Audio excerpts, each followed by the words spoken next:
So to avoid further delays, I would like to invite the Prime Minister to open up the debate. Sure. Hello, am I audible? Can you speak Hello, again? Okay, yes, you're audible. am I Yeah. audible? Yes, Okay. you're clear.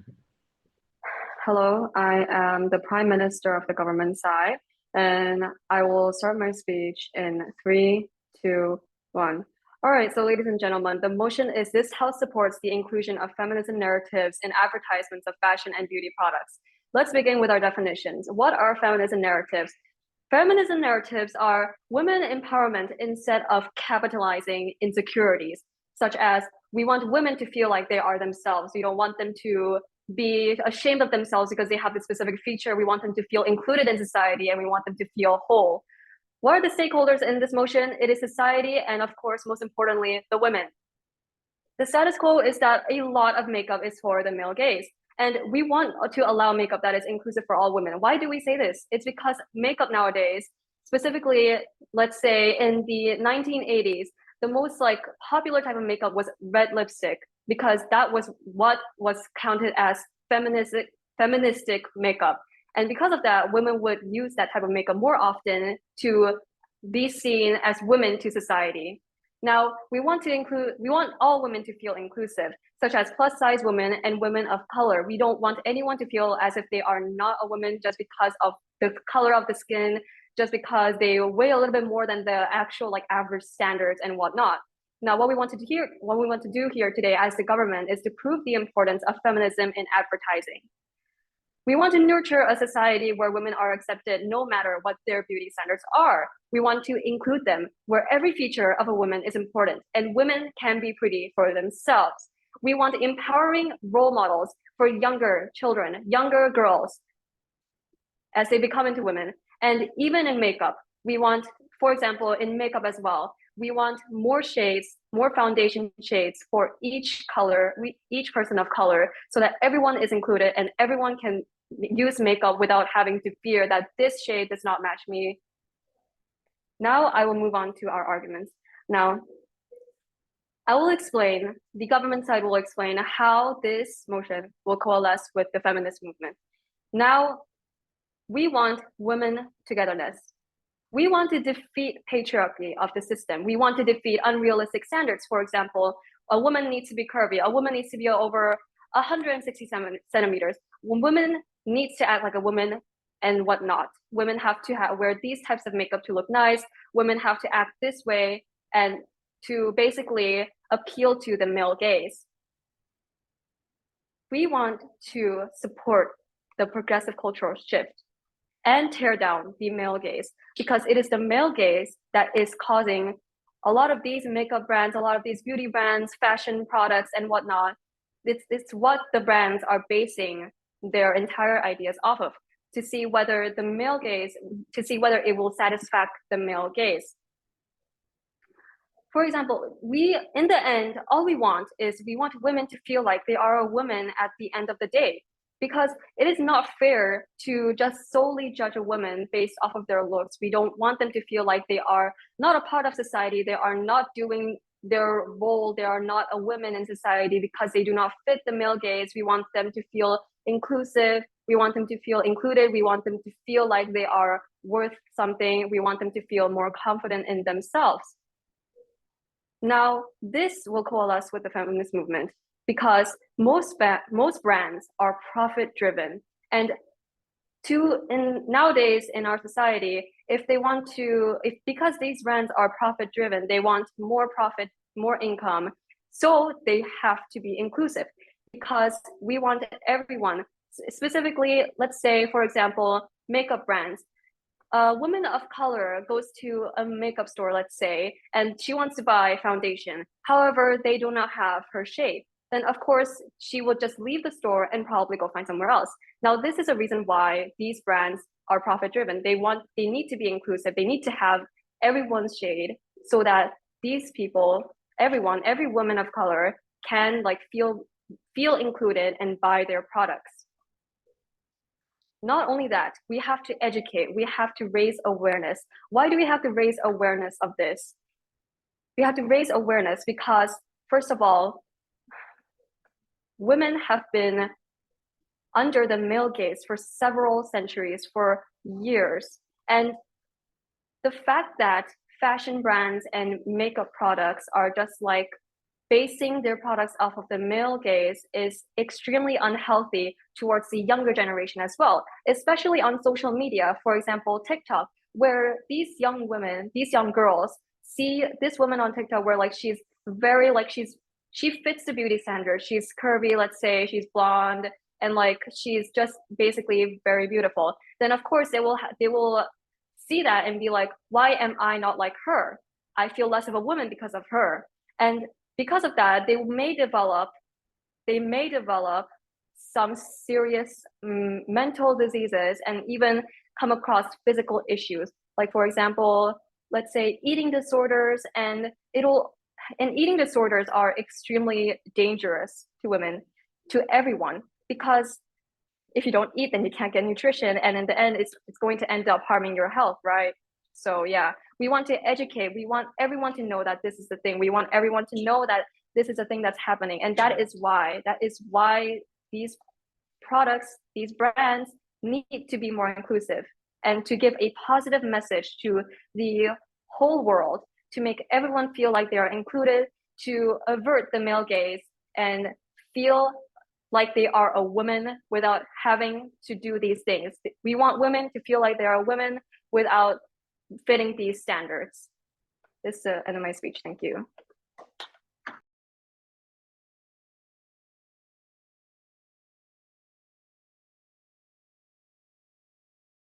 All right, I thank the Prime Minister for that wonderful speech. Next, I would like to call upon Leader of Opposition. Here.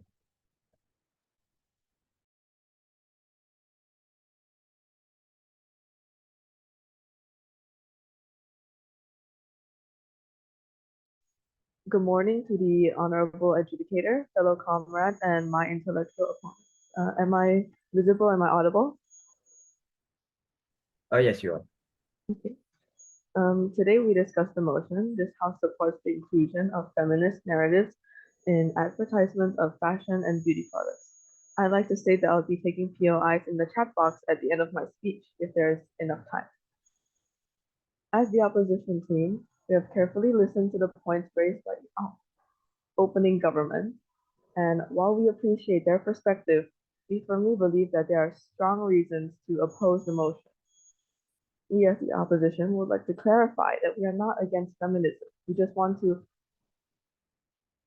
objectify, we just don't want to objectify feminist narratives in advertisements of fashion and beauty products. Feminism is about all genders having equal rights and opportunities. It is not only about women. We believe that there should not be any difference between femininity and masculinity in fashion and beauty products by using feminist narratives. Our first point is that these feminist narratives, are an exploited. Oh, sorry. Is this better? Yes. Okay. Our first point is that these feminist narratives are an exploitative marketing tactic. As evidence, a study published in the Journal of Business Ethics explored the practice of femvertising and found that while some consumers responded positively to feminist-themed advertising, others perceived it as a marketing ploy to manipulate emotions and boost sales.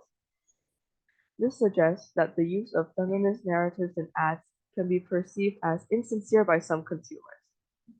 Additionally, numerous instances have been reported where brands engaged in questionable practices such as greenwashing or pinkwashing, which can also raise doubts about the sincerity of their feminist messaging. Not only that, but you shouldn't need feminist narratives to sell your products. If the product is good, then we shouldn't need to put advertisements to pull certain genders with narratives solely for profit. Using feminist narratives to sell your products may get consumers to buy these products for a certain period of time. However, if the product does not achieve the goals set by the consumers, then they will remember these feminist narratives and will prevent the future purchases with products about these feminist narratives. Our second point is that perpetrating beauty standards may harm people to feeling insecure about themselves. Critics argue that even when companies claim to promote feminism in their ads, they still perpetuate traditional beauty standards. By using stereotypical attractive women or promoting beauty products to achieve a certain look, they may reinforce unrealistic ideals of beauty that can be harmful to women's self-esteem and body image. The government is drifting away from the motion and is promoting inclusivity of women and feminism, having more foundation shades in beauty brands, when what we want is for both genders to,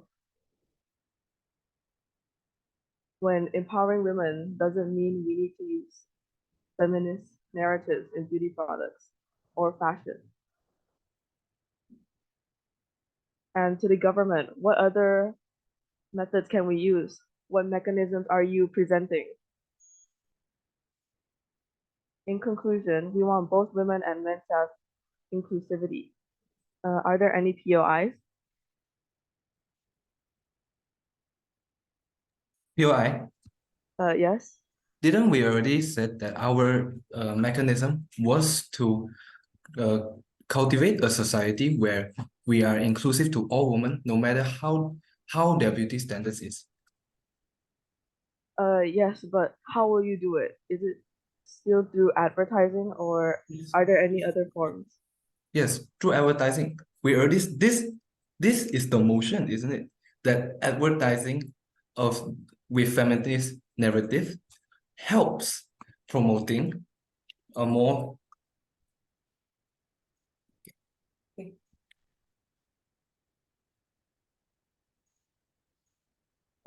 Okay. Proudly propose reaffirming our stand that this house does not regret, this house does not support the inclusion of feminist narratives in advertisements of fashion and beauty products. Thank you. Thank you so much, Leader of Opposition, for that wonderful speech. Just a quick reminder to all speakers, when giving POI, you have only 15 seconds to complete your POI. So make sure to properly write down whatever you want to say first beforehand so that you won't have to give a second statement when the speaker had already spoken or is answering answering to your question. Okay. With that being said, I would like to invite the Deputy Prime Minister. Thank you. I apologize for what I did just now. No worries. Okay. I am the Deputy Prime Minister of the government side. And first of all, I would like to start with my rebuttals. Okay. So the first speaker of the opposition said that we did not clarify our mechanism. But clearly we did. We said that we wanted to nurture a society with much more acceptance towards women's beauty, no matter how many, which beauty standards you adhere to, we must be inclusive. And they also said that it does not promote inclusivity. It just makes it does not promote inclusivity, but they did not mention why. We already said that having more shades for a woman is just for them. They want to be beautiful for themselves, not just the male gaze. And I found that the opposition team, they did not address the problem of current beauty products being just for the male gaze. They did not touch on this at all. And they said that this is just an exploitation of the market. But we already said that we already clarified that these products, these feminist products, actually help empower women. Why? Because it makes women feel beautiful. As you know, makeup products and beauty products, they are so essential to womanhood. They are essential that they find themselves as, they identify themselves with beauty products. And if they themselves can't be beautiful in their own way, how is that inclusive? So getting back to my point of exploitation, how is it exploitation if it's empowering? It's empowering women. And we live in a society where it is consequential. And you just now, you said you questioned the sincerity of these marketing gimmicks. You question the sincerity. But what matters is more women look at their role models. They see that on TV. Oh, I do not have to have these perfect noses. I don't have to have a perfect body. I don't have to have a perfect eye shade to be pretty. And this actually promotes and makes women feel better, because the most important stakeholder here is woman. And how does society see woman? Because now with with this, with feminist narratives in the advertisements, women can feel included. They can feel no matter how I want to look like, I am pretty in my own way. Okay, so moving to my arguments, I think this feminist narrative, they can help actually unite women. They can create a uniting force that is breaking the unrealistic standards set by the male gaze. Not just male gaze, the societal pressure to feel pretty. They can be empowered to break the patriarchy, so that, oh, the white women that are pretty, for example, the white women that are pretty, then the black woman that they can feel pretty, the woman of color, they can all feel pretty together. So they won't pit against each other in times of when we need to break down the patriarchy that is run so deep in our society. We must break them down. Women must break them down by uniting together. And what's better than to unite them together with something that they feel so important about, something that so essential in their lives. And because of this, and these markets, why wouldn't they sell these products? Of course they would sell these products. These products, they promote inclusivity because, for example, like the brand Fendi, they started selling different color shades, and oh, other competitors see this and they say, oh, we actually have to do that because it was getting enough sales. Women themselves, they want to feel included in this society. They must be, because they want to be pretty in their own ways. Why do you not let them do that with with the narrative that they couldn't use the feminist narrative? Other companies will see that, oh, this is actually gaining some profit. Chain marketing will work. So other companies will start selling these products, and actually it will help the economy, because so many women will buy makeup products to feel pretty, because it promotes individuality. They get to feel pretty themselves. It gets and the way, and if every woman gets to feel pretty, what society will that nurture? That society will be a society with women that are confident in themselves, that will be confident even in a situation that is such POI? May I give a POI? It's past 6 already. Okay. even in a situation where there's such patriarchy dominated, a woman can feel that they can be themselves. They can combat the patriarchy. They can break down the patriarchy. And with that, I end my speech. Thanks.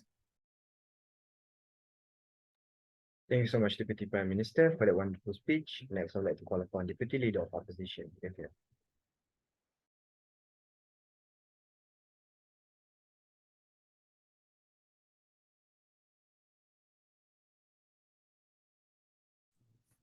Am I visible and am I audible?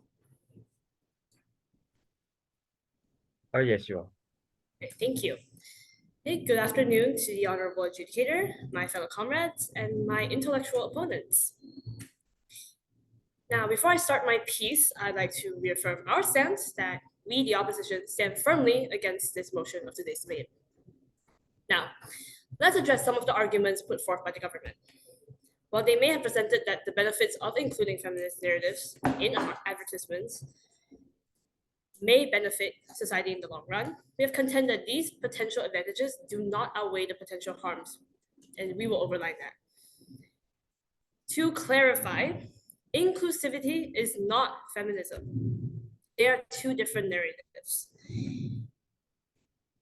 When, in a sense, when we include these narratives in marketing and business, it downplays how feminism is truly important in this society. Feminism isn't just messages that most would look past on ads or marketing strategy to profit off. Of course, some may say it will be beneficial to these companies. However, every marketing strategy has to be done with authenticity, sensitivity, and genuine commitment to promoting gender equality and promoting feminism as a movement, not vague, effortless promotion. Not to mention, where are we considering men in the argument? The government keeps mentioning male gaze and how women buy makeup to feel pretty for the men. But research has shown that only 22% of men, 1 in 5, are feminists and that they support gender equality. The anti-feminist mindset that most men possess is still the biggest hindrance that the feminist community face.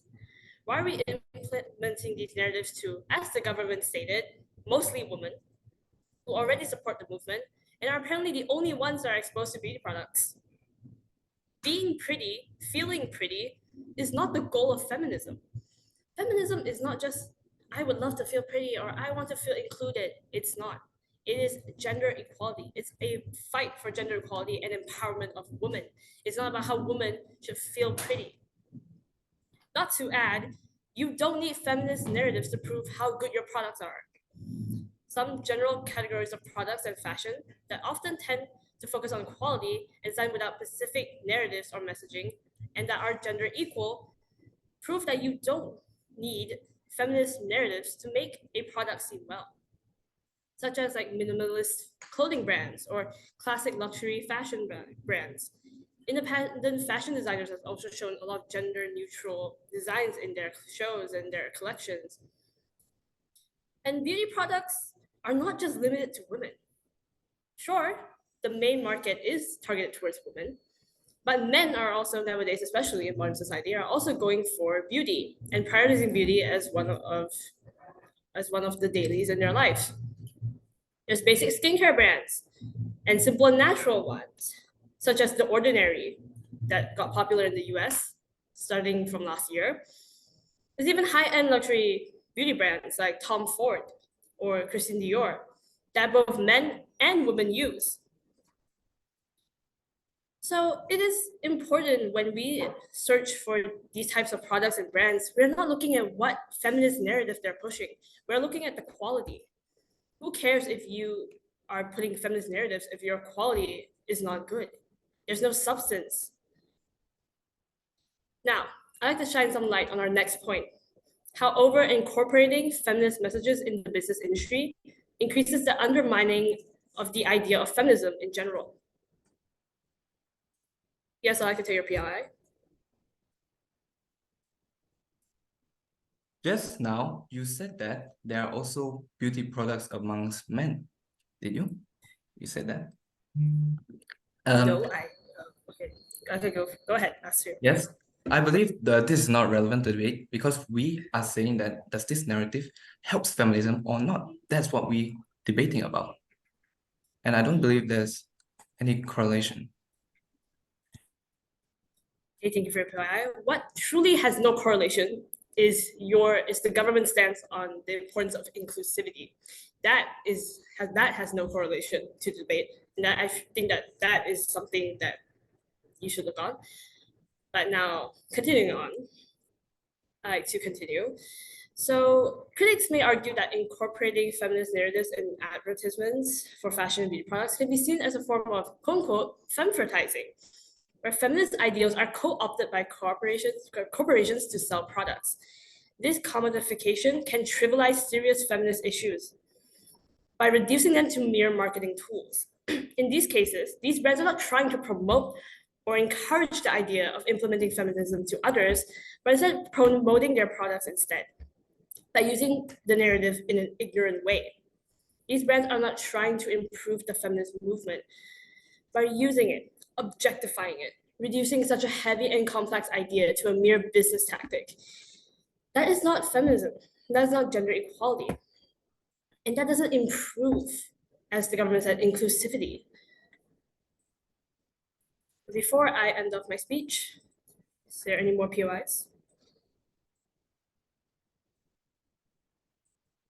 If no, then I proudly step down, reaffirming our stance as the opposition that we firmly stand against the motion. Thank you. Thank you so much, Deputy Leader of Opposition. Next, I will call upon the government here. Can you hear me? Yes. Okay, I'm gonna start my speech in 3, 2, 1. I am the opposition whip, and I am going to start with my rebuttals. So basically, okay, they mentioned a lot of times that feminist narratives are exploited, and they are exploited because people think that I'm entitled I'm forced to buy these products because I need to support feminism or in any such way. But what we as the opposition say is that exploitation we as the government say that it is not exploitation because women get empowered in the process. They feel that I am important, I'm needed. This beauty product gives me the power to conquer the world. I feel like a woman because I am one, and not because people tell me that, oh, I need to use red lipstick, I need to look white, I need to have blonde hair. It's not that. And they mentioned that perpetrating beauty standards will be harmful, which is just, and they did not give any proof. They did not explain why these will perpetrate beauty standards. As we have already explained, they give women a choice to be who they are, to shine in the way that they are themselves, and not just follow what people think they should be and set this kind of idealistic view that they should look in such way. They need to have this body curve, they need to have this certain type of look, and they did not explain more on that, and they just repeated again and again on points that were not relevant in this debate. The second speaker of the opposition mentioned that the impacts outweigh the intention. That they mentioned that the potential harms outweigh the potential benefits. This does not make sense because and they also mentioned that inclusivity is not feminism because they say that, oh, feminism is not relevant in beauty because they say that beauty products are not important, but this is not the case. Whether or not you like it, people will still use beauty products. They are a place where people come together, where people will have these things and they will feel that, oh, I have these beauty products to help me shine more, to project my beauty, and not just feel insecure and build that insecurity on just makeup and trying to achieve something that they cannot achieve in the first place. What we as the government feel is that this should be a voice of feminism, and it is a voice of feminism because this is where you get to project your beauty, where you can just put yourself in a place where you get to shine in the way you are. And okay, now I'm going to move on to some summarizing and clarifications of our points. So we had two main points. The first thing, we want to be inclusive of all narratives of women. We want to have realistic expectations of beauty in women and not just build this very unrealistic standard for people to achieve, to let women to have this consumer connection, to have people identify and relate with it, to have people to feel that I'm buying this for myself and not for anybody else. We should not be pushing women to what, have eating disorders, to bleach their skin, to buy these beauty products because they need to what, attract people's attention because this is the beauty standard. We do not want that. We want to have positive role models. We want to give women a choice. We want to have beauty standards which are inclusive to marginalized women. The people in this world, it's not, we don't just have British people or just beautiful people, like naturally beautiful people, so-called fitting the beauty standard people in this world. We have many different people with many different faces, with many different body types, and we need to put them into this narrative and not just say that and just summarize it in a way that this does not help the feminism, or this does not connect with feminism, or like beauty products are not relevant in this debate. It does not make sense. And our second argument was talking about women togetherness, to support the feminist movement, because beauty products are what brings women together, that defeats the patriarchy of the system and defeats these unrealistic standards provided to women. It supports progressive cultural shift and tears down the male gaze. It lets it lets women to be together and feel that we're just women, we're just people that want to be themselves, that don't want to be subjective to this sort of ideal that I have to pursue, and just be themselves at whatever time, at whatever place, and just make sure that they are just appreciated in the end. So we do not want women to be just feel that they are like they have these characteristics and they need to hide them. And this basically just brings the whole thing together. We have these beauty products that empower them to be themselves. And why does the opposition say that this is not relevant? It does not make sense. In the end, this also helps the whole economic of this beauty market, because people feel that, oh, I'm included. I have this connection. I feel that this is relatable. I feel that I feel included in this whole narrative, and they want to buy it because it makes them feel good, and not just what like I they and just denying the impact of this advertisement on the community, because it is important. You show it to the community and it impacts the people into believing these things, and it raises the awareness. I do not understand why the opposition did not mention that or Sorry. touch on that on and then they just went Can I on and POI? on and on about how these they just denied the need for advertisements, which is not relevant, and they moved on about how feeling pretty is not important to feminism, which they did not really explain well on. And basically it was a very unclear debate from their side, and I rest my case. Thank you so much, Government Whip. Just a quick reminder that POI must be after the first minute and before the 6 minute has ended. Once I've put in the timestamp 6, that means that it has already passed the time limit for you to give POI. So be sure to time yourself as well as the opponent's speech so that you can keep track of when and where you can give POI. Moving on to opposition Whip. Here.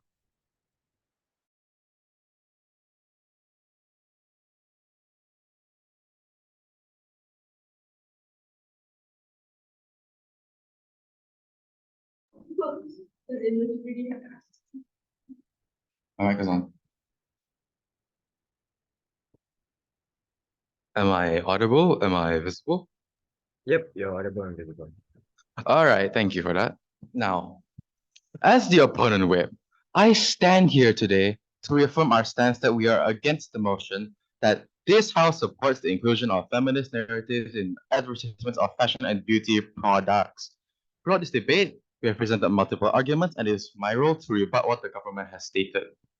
To address the second speaker, please note that empowering women does not mean we need to use feminist narratives in beauty products or fashion.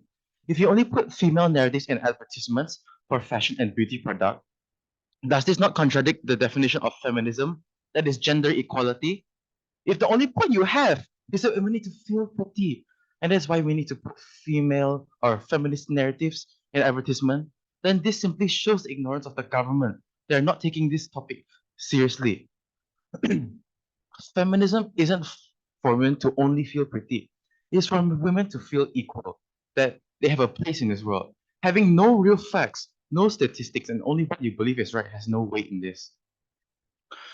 You say that feminist narratives help businesses gain profit, yet having these narratives does not exactly help these brands gain profit. This is simply what you think, but we have the facts. Both Vogue and WWD proclaim that the future of fashion is going to be genderless, and this shift has begun quite a while ago.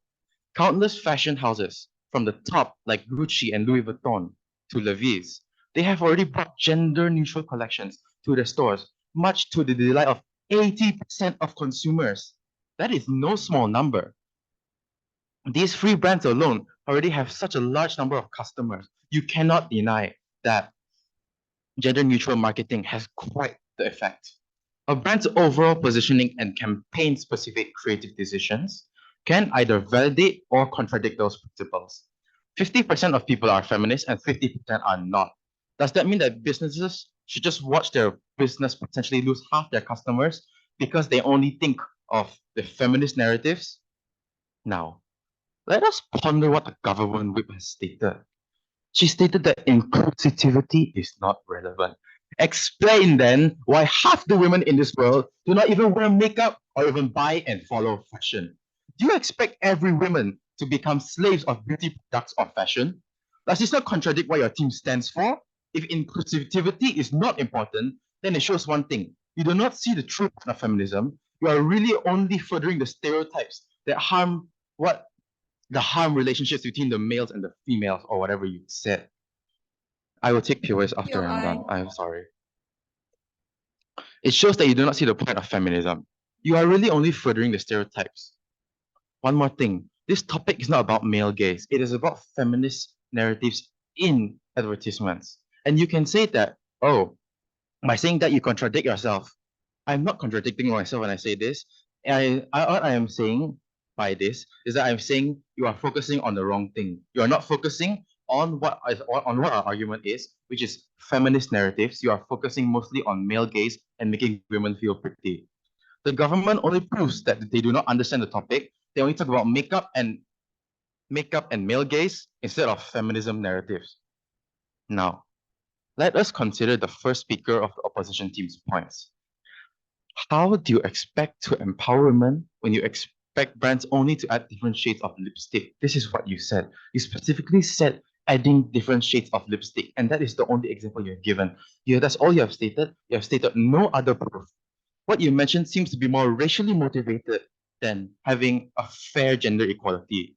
Secondly, most brands are profit driven. As I've said in my first rebuttal towards the second speaker, 80% of consumers to Gucci, Louis Vuitton, Levi's, they are supportive of the gender neutral marketing, not feminist narratives in marketing.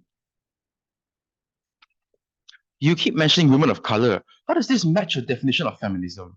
Feminism, women empowerment, gender equality. But the way you tell your point, you make it feel as though only women of color can have a say in these advertising narratives. Does this mean that women who are not of color should not be heard, that they have no right to be heard? Does this not contradict your own definition of a feminist and feminism in general? Now, with that out of the way, let me continue strengthening my team's arguments. Our first argument is that there's no real reason for brands to advertise their products using feminist narratives. It is simply just a reinforcement of stereotypes, and they do not gain much profit from it. I've stated multiple times the negatives of having feminist narratives in these advertisement and marketing for makeup and fashion. Studies have shown that gender-biased advertising can reinforce gender stereotypes in society. When an advertisement links particularly beauty products exclusively only to women or project men, as you can say, as male gaze, as disinterested in personal grooming, it reinforces the notion that certain behaviors and aspirations are inherently tied to gender, that they cannot truly be themselves. Isn't that what you stand for? Limiting individual expression and opportunities. That's what you said. Maybe you would think that feminist narratives are not gender biased. But once again, the modern society has twisted the definition of being a feminist and feminism itself from being having gender equality to women being socially dominant.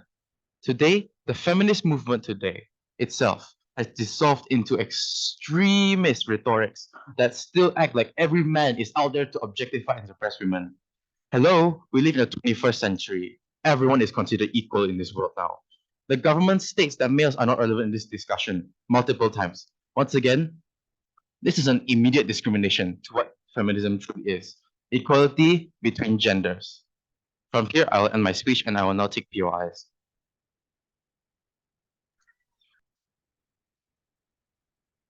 If there's no POIs, I will step down.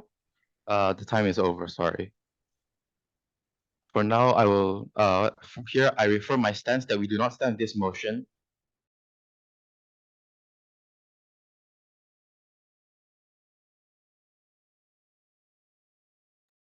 Thank you so much, Opposition Whip, for that fine speech. Finally, to close out the debate for side of opposition, I would like to invite Opposition Reply. Here.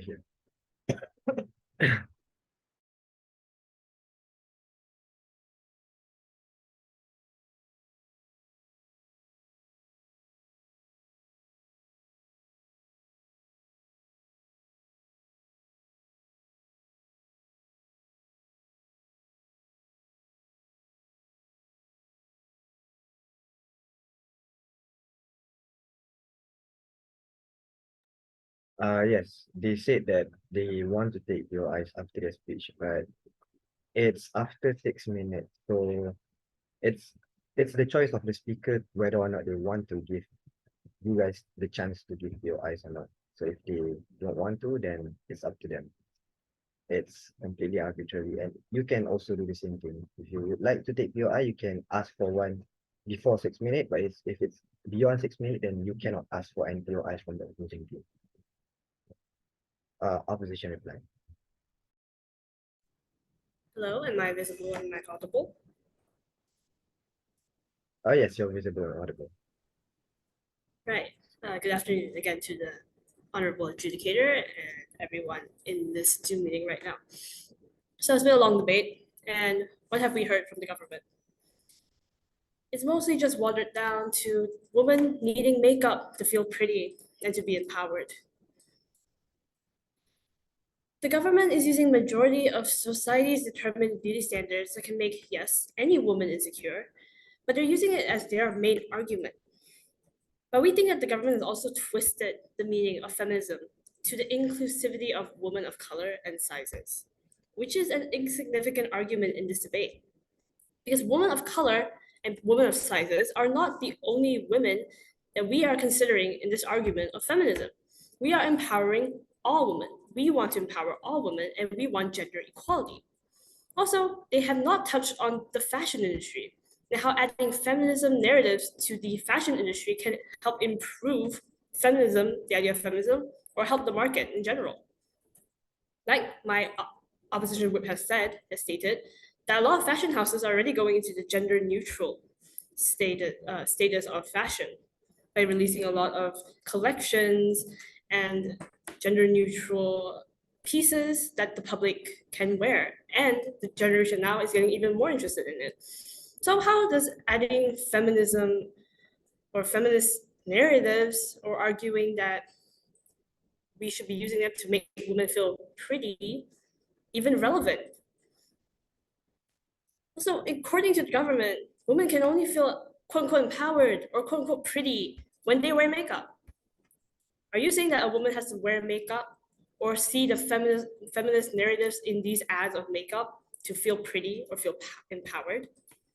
That is not what feminism is. You are reducing the meaning to a very insignificant, like an insignificant idea of this society. Not all women wear makeup to begin with. So if not all women wear makeup, not all women wear makeup, how would you empower these women? Are you saying that they shouldn't feel pretty or they shouldn't feel empowered?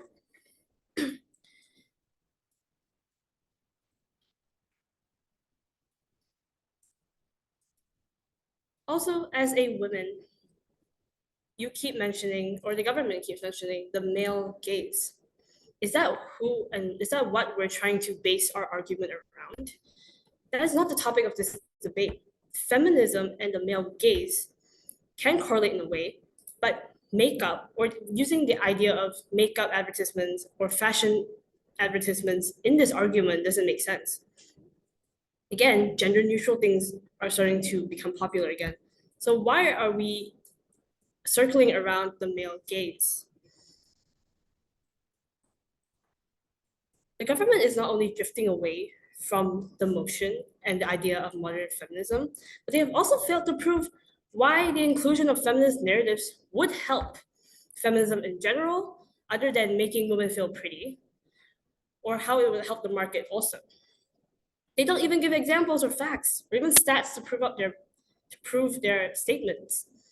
They've only drifted away from the motion, from today's motion, which is the inclusion of feminist narratives in advertisements of fashion and beauty. They have not explained how feminist narratives in advertisements or fashion or beauty products will help people or will improve this narrative in modern society. When according to them, only women buy makeup or only women should feel pretty and empowered. We are going for gender equality. So with this, I like to step down as the opposition, firmly proposing that we are against today's motion. Thank you.